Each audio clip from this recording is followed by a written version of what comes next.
de Deus, a paz do Senhor a todo o povo de Deus. É com muita alegria que eu trago para você um pedacinho de pão e também louvando a Deus pela sua vida, por todos os irmãos que têm compartilhado essas mensagens, trazendo também uma boa notícia. Nós já temos frutos dessa obra, renovo e fortalecimento da parte do Espírito de Deus no meio do seu povo. Louvado seja Deus, essa obra é de todos nós. Eu quero chamar a sua atenção hoje para o livro de 1 Samuel, no seu capítulo 23, o versículo 5, que nos fala assim: Davi livrou os moradores de Keila. Veja comigo esta passagem. Davi livrou os moradores de Keila. Keila, que significa cercada. Esta cidade que tinha uma facilidade para o cultivo de cereais. Keila, que era uma cidade fechada, com portões e ferrolhos.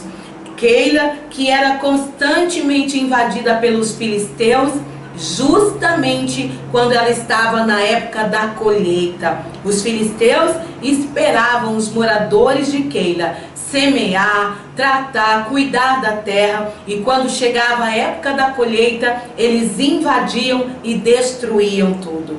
E qual era o objetivo deles? Empobrecer e enfraquecer os moradores de Keila, porque eles queriam torná-los seus servidores. Mas dessa vez vai ser diferente. Aleluia, louvado seja o nome do Senhor. Davi está com os seus homens fugindo de Saul. Davi que está vindo, passando por perto ali de Keila, vai ficar sabendo que os filisteus estão invadindo Keila. E quando Davi ouve isso, Davi foi capaz de deixar os seus problemas de lado, de deixar tudo aquilo que ele estava sentindo por grande fúria de Saul perseguindo. Davi agora se volta para os moradores de Keila, se preocupa com eles. Ele é um homem chamado, é um homem escolhido de Deus. Davi tem um coração público, Davi serve, e isso é algo natural na vida de Davi. Quando ele fica sabendo disso, ele então, sentindo compaixão dos moradores de Keila, ele vai consultar ao Senhor. E ele vai perguntar ao Senhor: Senhor, eu devo ir, eu devo defender Keila contra os filisteus? E o Senhor responde para ele: vai, Davi, vai, porque eu serei contigo e tu livrarás a Keila.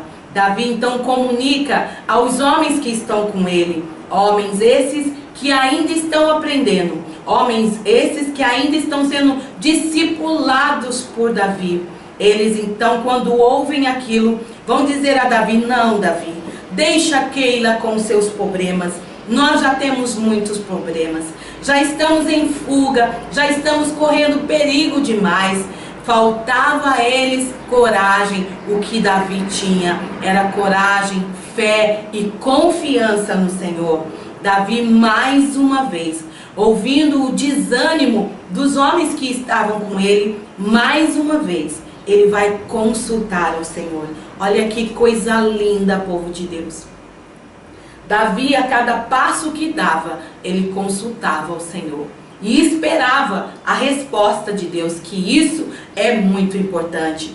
Nós temos que consultar ao Senhor e temos que esperar a resposta do Senhor também. Pela segunda vez, Deus confirma a Davi: Davi, vai, porque tu livrarás a Keila. Agora, dessa vez, Davi não tem mais dúvida. E ele vai dizer então a esses homens: vamos defender Keila. E eles então vão, e Deus lhes dá grande vitória. Deus é com eles. Davi derrota os filisteus, põe os filisteus para correr, e ainda traz dos filisteus para os moradores de Keila os seus gados. Aleluia, louvado seja o nome do Senhor. Nós vamos aprender com Davi, aleluia, que muitos de nós temos esse chamado de Deus, esse chamado para servir, esse chamado para amar, esse chamado para se doar, esse chamado para se compadecer, de se preocupar com as outras pessoas, a ponto de sermos capazes de deixar um pouquinho os nossos problemas de lado e estender a mão para alguém. É isso que precisamos aprender com Davi. Mas Davi, depois de todo esse feito, de tudo isso acontecer, recebe a visita de Abiatar, um dos sacerdotes, o único que conseguiu fugir da fúria de Saul, que matou 85 sacerdotes. Abiatar foge e vai ter com Davi. E agora ele vai contar a Davi o que aconteceu depois da passagem de Davi na casa de Aimeleque.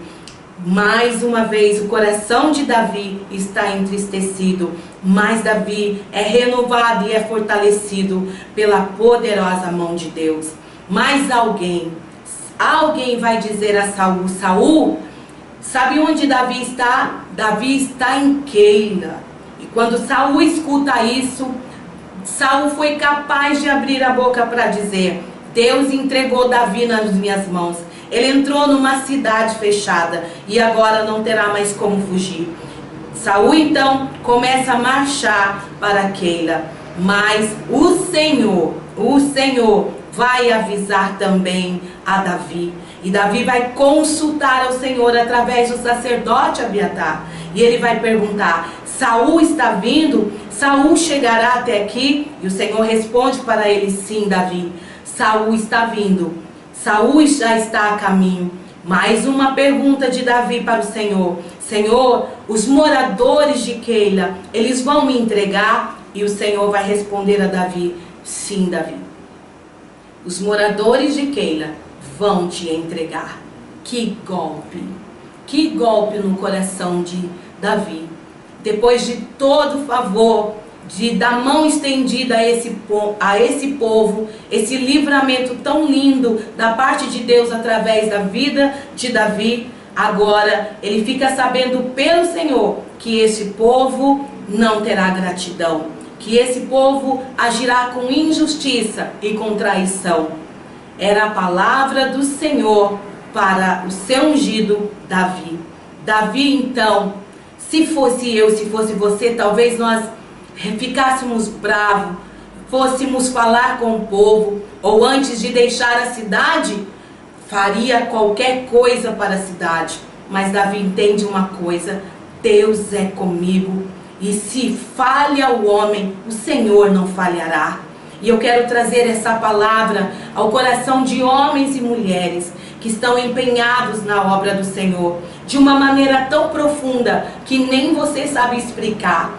Porque esse desejo arde no teu coração, porque se doa, porque se comove e muitas vezes recebe traição, injustiça, ingratidão. Mas eu vim dizer para você que Keila recebeu sim livramento de Deus, mas na verdade a passagem de Davi por Keila era um propósito de Deus. Deus muitas vezes usa a fraqueza de alguém para nos fortalecer. Aquela passagem de Davi ali era Deus ainda estruturando aquele homem que seria rei. Era Deus fortalecendo a fé e a confiança de Davi. Era Deus ensinando a Davi: Davi, não confie nos homens, confie em mim. E quando os homens falharem, eu não falharei. Davi, tudo que você fizer, faça para mim, Davi. Faça para mim, porque eu serei a tua recompensa. Não faça esperando nada do homem, porque do homem você não vai receber nada. Era um propósito de Deus. Houve uma permissão de Deus, a passagem de Davi por Keila. Também há a permissão de Deus na minha vida e na tua vida, nesses momentos de ingratidão, de injustiça e de traição. É Deus usando a fraqueza de alguém para te fortalecer. É Deus usando a fraqueza de alguém para fortalecer o teu chamado. É Deus nos ensinando. Nesses momentos nós temos a opção de desistir, de parar ou de confiar no Senhor e continuar. E é isso que Deus espera de você. Que você confie nele e continue, porque ele te chamou para isso. Ele te colocou, foi ele que te levantou para ser um referencial da graça e do amor de Deus. Aleluia. Davi então foge de Keila. Antes de Saul chegar, Davi já tinha saído de Keila com os seus homens. Aleluia. O livramento de Deus, o socorro e o escape de Deus jamais falhará na vida de quem Deus escolhe, na vida de quem Deus chama. Quando Saul chega a Keila, Davi não está mais lá. Não está mais lá. Que decepção! Que decepção para Saul. Saul então desiste e vai voltar pelo caminho que veio. É verdade que Davi e seus homens saem de Keila sem destino, mas com o Senhor cuidando deles em todo o caminho. Davi vai tomar então o caminho do bosque, confiando apenas na providência e no socorro de Deus. Mas eu quero louvar ao Senhor, porque quando eu leio o finalzinho do versículo, ainda no capítulo 23, o versículo 14, nos fala assim: porém Deus não entregou Davi nas mãos de Saul. Aleluia! Louvado seja o nome do Senhor. Deus não entregou Davi nas mãos de Saul. Keila ia falhar, mas o Senhor não. O homem, nós estamos sujeitos a falhar uns com os outros, mas o Senhor sempre é fiel e jamais nos entregará ao nosso adversário. Então, nesta palavra, eu trago para você, essa palavra vem do coração de Deus. Se fortaleça, se renove e continue fazendo o que Deus tem te mandado fazer. Esse coração capaz de se doar, esse coração que às vezes estende a mão e tem a impressão de ter feito isso para a pessoa errada, não. Isso é um propósito de Deus na tua vida. Deus te chamou para servir. Sirva, porque a tua recompensa vem do Senhor. Que Deus te abençoe. Siga em frente. Quem te chamou jamais te entregará a derrota. Ele é contigo. Vamos orar, povo de Deus. Senhor, eu creio no teu cuidado. Senhor, eu creio no teu amor. E eu quero levantar a minha voz em clamor a todos os teus servos e as tuas servas que estão empenhados na tua obra e que por vezes recebem golpes, Senhor, recebem injustiça, recebem ingratidão, mas que como Davi são sustentados e amparados por ti. Senhor, em nome de Jesus, que a fortaleza do teu Espírito esteja sobre este homem, sobre esta mulher, e que haja garra, que haja confiança para continuar, para avançar, porque fiel é aquele que nos chamou. Senhor, precisamos de estrutura, precisamos ser forjados por ti, e por vezes tu usas essas situações para nos forjar e para nos estruturar, mas eu creio que em tudo há o teu cuidado. Em tudo, Senhor, a tua providência, o teu sustento e o teu socorro. Que não nos falte fé, que não nos falte confiança, Senhor, porque o Senhor está conosco, o Senhor está na nossa peleja para nos dar a vitória. Em nome de Jesus, que possamos avançar em todo tempo, confiando naquele que nos chamou. Em nome de Jesus, amém. Que Deus te abençoe. Louvado seja o nome do Senhor. Entre aqui no meu canal, se inscreva no meu canal, dá o seu joinha, aperte o sininho e toda vez que eu postar uma mensagem nova, você será notificado. Dê um pedacinho de pão para alguém, também ser abençoado. A paz do Senhor, povo de Deus, e até a próxima!